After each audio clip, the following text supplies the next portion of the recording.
Parshas Chaye Sara opens with the death of Sara, which brought not only the loss of the life of Sara, but also God's presence was diminished from the world and from the house of Avraham Avinu, Kaviyachol, in the sense that Sara had a great level of nevuah, of connection to HaKadosh Baruch Hu, of the ability to bring God's presence to their home, which was lost with the life of Sara. We're told in Parshas Vayera that Avram has to listen to everything that Sara tells him. Rashi says because Sara was a greater prophetess than Avram Avinu. We know that the Shekhinah dwelled in the home of Sara, in the tent of Sara, and was manifest by the fact that there was an anan, a cloud above the ohel, that there was a bracha in the isa and the dough. There was miraculous phenomenon of the ner doluk, erev Shabbos, the candle that stayed lit all week long, which was lost and only returned with the marriage of Yitzchak to Rivka. And it's striking that these images seemed not to occur in the house of Avraham Avinu. There was no anan or bracha mitzuya b'isa in the tent of Avraham Avinu. And that's because Sarah had this great connection to Kadosh Baruch Hu, which was lost when she passed away.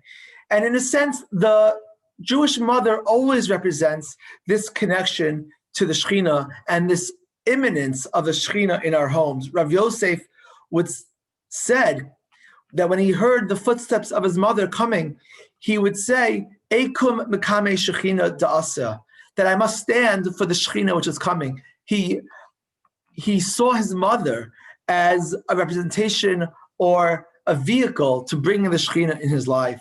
And I think that our Parsha and the search for a wife for Yitzchak was not only to find him a wife, but to find him a connection to HaKadosh Baruch Hu, to God, to the Shekhinah. And I'd like to suggest an interpretation that our entire Parsha is actually a metaphor for this pursuit. That when Avraham Avinu sent Eliezer, his servant, to find a wife for Yitzchak, metaphorically we can read this as saying that Avraham was looking for a connection, something to build a connection for his son Yitzchak to HaKadosh Baruch Hu. Here, Avraham Avinu sees that his generation is passing, although he will be eternal in his descendants. He and Sarah will not live forever. He already witnessed the death of Sarah. And what Avraham Avinu realized is that his son Yitzchak needs to build his own personal relationship and connection to the Shekhinah, to God. And he sends Eliezer, who he calls Avdo HaMoshel Bakol Asher Lo, his servant who controls all that he had.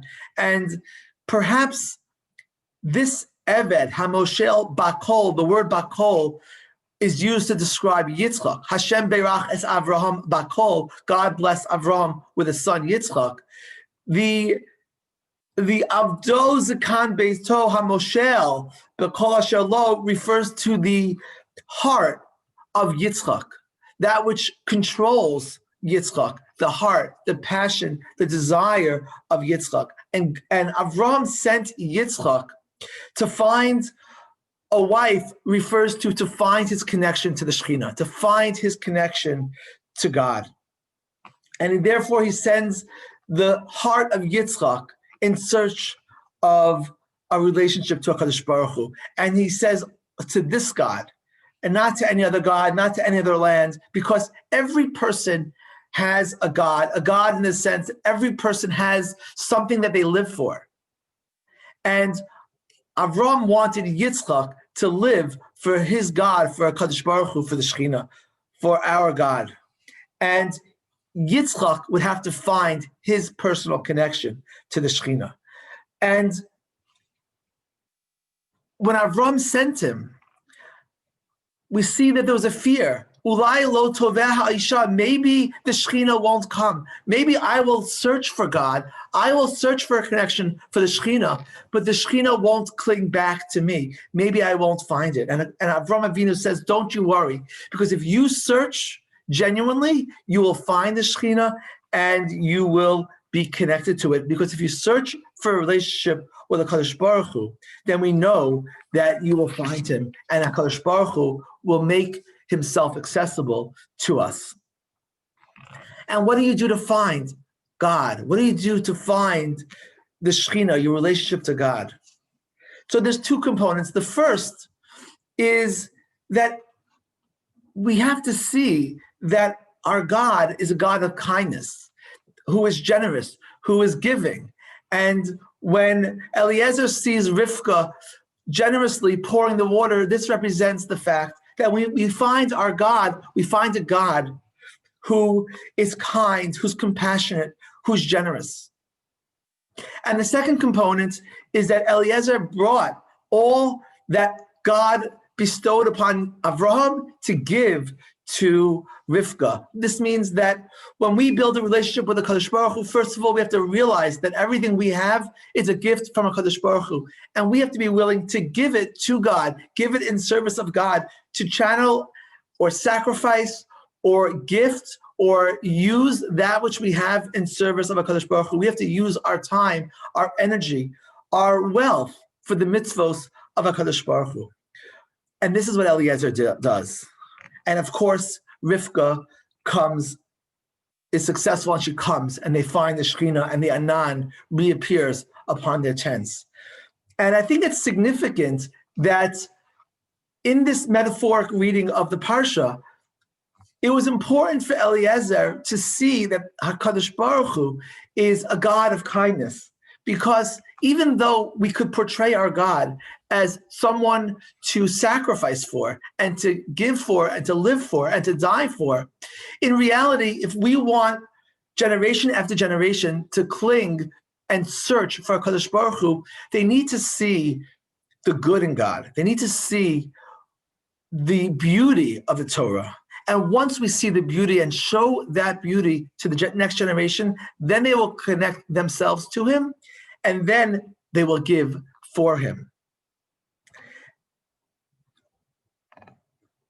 This was what Avraham Avinu worried for his son and for his descendants. And this is our responsibility, to always search for God, to be assured that if we search for him, we will indeed find him and find a connection to him. And we have to understand and study our God to realize how beautiful the values of our Torah are, how compelling they are, and how moral they are. And then we will be able to connect our children to it in ways that they will want it and they will want to give to it.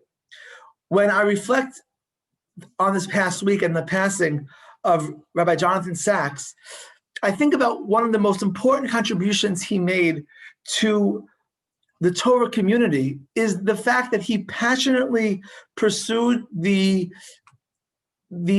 idea that the Torah is beautiful. The Torah has universal value. The Torah is not something that we do and we hide or we're embarrassed of, but the Torah has values that we should be proud of, that we could articulate in universal terms and be proud to share some of their most universal and beautiful messages with the world.